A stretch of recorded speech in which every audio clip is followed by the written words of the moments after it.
Good morning to all of you. Class 8, Subject Social Science, Chapter 6, Understanding our Criminals Justice System. Dear students, इसमें आज हम पढ़ेंगे first information report FIR.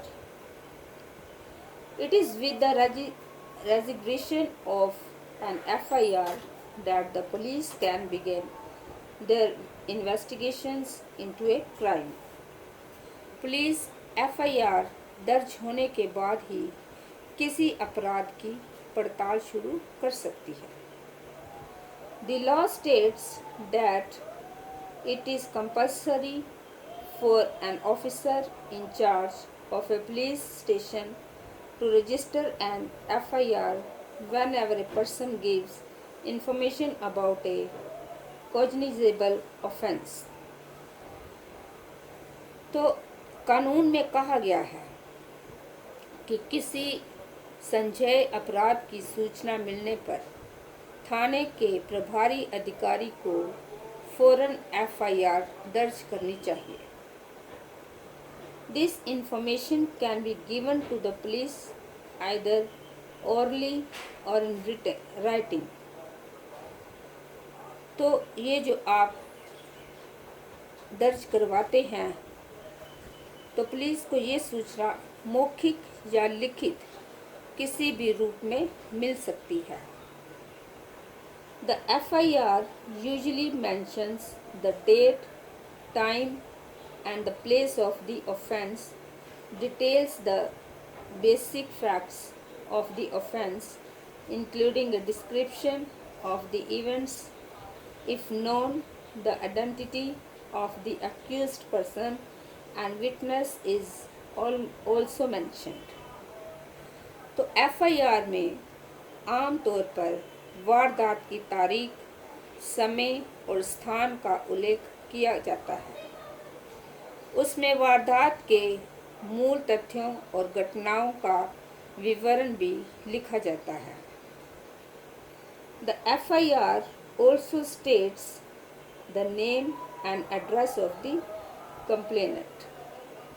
There is a prescribed form in which the police register an FIR and it is signed by the complainant. The complainant also has a legal right to get a free copy of the FIR from the police. तो उसमें वारदात के मूल तथ्यों और घटनाओं का विवरण भी लिखा जाता है.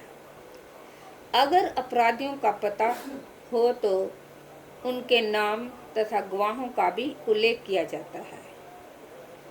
FIR में शिकायत दर्ज कराने वाले का नाम और पता लिखा होता है. FIR के लिए पुलिस के पास एक खास फॉर्म होता है. इस पर शिकायत करने वाले के दस्तखत कराए जाते हैं. शिकायत करने वाले को पुलिस से FIR की एक नकल मुफ्त पाने का कानूनी अधिकार होता है. तो डियर स्टूडेंट्स, अब दूसरा पॉइंट है, what is the role of the public prosecutor. सरकारी वकील की क्या भूमिका होती है. तो अब हम आगे पढ़ेंगे कि सरकारी वकील की क्या भूमिका होती है. A criminal offence is regarded as a public wrong. किसी आपराधिक उल्लंघन को जनता के विरुद्ध माना जाता है. What is meant by this is that it is considered to have been committed not only against the affected victims but against society as a whole. इसका मतलब ये है कि वह अपराध केवल पीड़ित व्यक्ति को ही नुकसान नहीं पहुंचाता बल्कि पूरे समाज के प्रति अपराध होता है. Do you remember the case of the dowry death of Sudha that we read about in the previous chapter? तो आपको पिछले अध्याय में दहेज के लिए सुधा की हत्या की घटना याद है।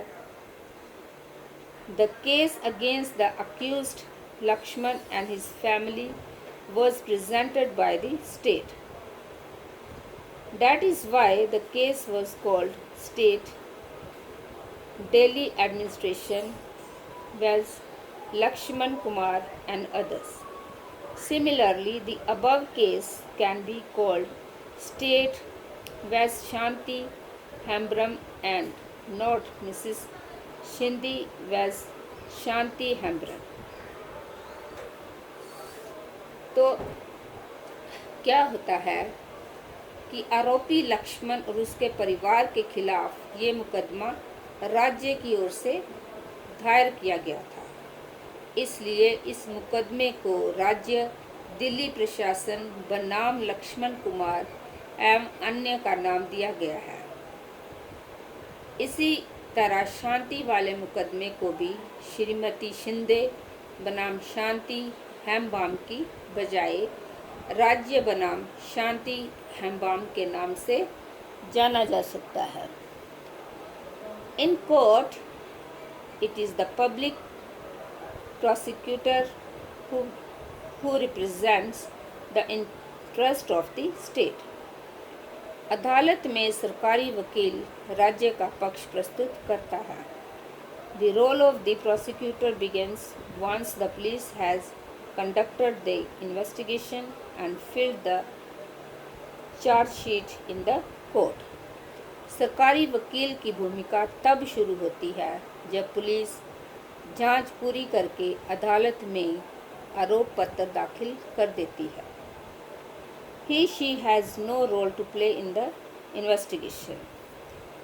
The prosecutor must conduct the prosecutions on behalf of the state.